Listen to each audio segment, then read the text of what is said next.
Olá, sou Milena Coelho, graduanda da Universidade Federal de Rondônia.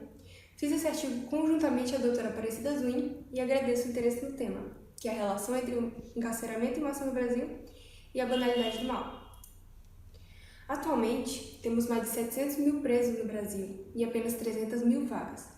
O resultado disso é, além da superlotação, o aprisionamento seletivo, a estratificação social e a falta de segurança nos presídios.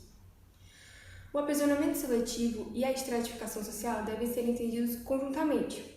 Como mostra o gráfico, apenas 1% da população alcança o ensino superior incompleto, população carcerária.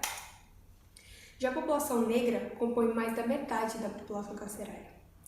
A consequência social desses fatores é a marginalização a partir do preconceito criado pela mídia e, por consequência, pela opinião pública. A dificuldade ou até a impossibilidade de reinserção desses indivíduos na sociedade gera o ciclo de crimes, punições, rebeliões e reincidências sem sinais de progressão. Os distratos sofridos na prisão geraram um clima de instabilidade, propiciando a criação de facções criminosas. Essa imagem mostra o primeiro comando da capital e o comando vermelho, as mais influentes facções do Brasil. Elas gerenciam os presídios, prestando serviços como segurança, assistência advocatícia e auxílio às famílias dos apenados. Elas foram criadas para que, a partir de uma cadeia hierárquica, não houvessem tantos conflitos internos, mas apesar de fato ter diminuído esses conflitos menores, tem causado grandes massacres por embates de facção. A exemplo, o massacre no complexo penitenciário Anísio Jobim, em Manaus, maio deste ano, deixou 55 mortos. Nesse mesmo local, em 2017, 56 mortos.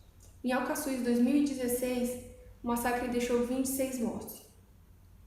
É importante demonstrar a situação em que se encontra o sistema penitenciário no Brasil, para que possamos entender como se encaixa o conceito de mal dado por Arendt na atualidade. O termo banalidade do mal nasce da obra de Hannah Arendt, Eichmann em Jerusalém. Ele versa sobre o julgamento do tenente-coronel Adolf Eichmann, um dos responsáveis pela expulsão e morte de milhões de judeus na Alemanha. Quem inicia a leitura sem conhecer a figura de Eichmann pode pensar tratar-se de um monstro por seus atos. Mas Hannah mostra que ele não passa de um homem médio, cujas ideias não passam de clichês. A partir disso, compreende-se que Eichmann não passava de um bom funcionário, cujo único objetivo era instalar a cadeia hierárquica. E, sendo essa a motivação de seus feitos, já se comprovava que ele não era mal intencionado, mas que a morte e a expulsão desses povos marginalizados estava tão enraizado na sociedade alemã na época, que até mesmo os vulnerabilizados acreditavam ser necessário esse sacrifício de seu povo para salvar a Alemanha pura. Por esse motivo, já não saltava aos olhos os homicídios em massa, filas para câmaras de gás, fuzilamentos, mostrando que a população e o governo eles acreditavam realmente que tudo não se passava de mais que um serviço sujo.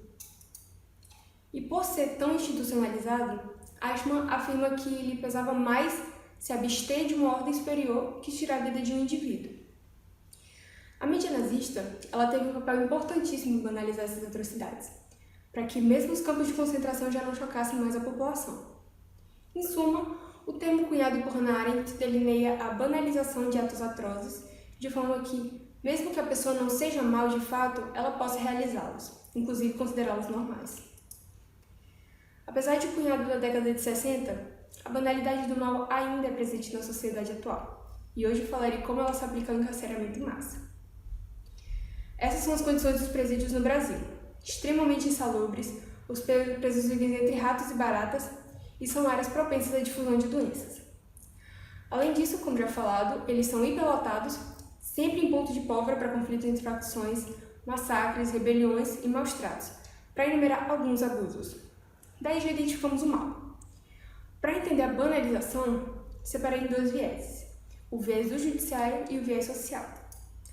Primeiramente, o viés judicial. Ainda que no Brasil seja vigente o princípio do direito penal como o último caso, e o cárcere seja sua medida mais extrema, todos os dias vários indivíduos são presos no Brasil. Já mostra o gráfico que, dentre os estados, a menor taxa de encarceramento é de 100%.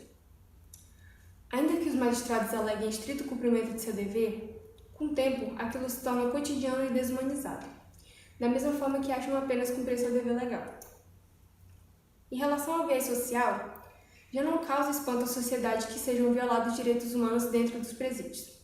Muito menos preocupa a população a marginalização dos desapenados, que não conseguem ser reinseridos na sociedade sob a alegação de que pessoas não mudam, reiterando o mais profundo preconceito que alimenta mais uma vez que não há como progredir desse estado de delinquência, mantendo-nos nesse ciclo. Ou seja, banalizou-se de tal forma o mal que veiculam-se as atrocidades que ocorrem dentro das prisões e já não mais choca a população, ainda que essas questões alcancem mais de 700 mil pessoas. Essa é uma famosa fotografia no Brasil. Ela retrata as duas realidades brasileiras e como é escancarada a estratificação social no país, mas tanto faz parte de nosso dia a dia que sequer percebemos mais. Desse artigo, extrai-se que a banalidade do mal aplica-se plenamente ao encarceramento em massa, seja na normalidade com que os massacres dentro do presídio são encarados pela sociedade, seja pela banalidade com que os magistrados condenam todos os dias um número infindável de pessoas a adentrar essas áreas de conflito, que não bastassem isso, sofrem com a falta de segurança, a insalubridade, superlotação e entre muitos outros problemas que o sistema enfrenta. Obrigada!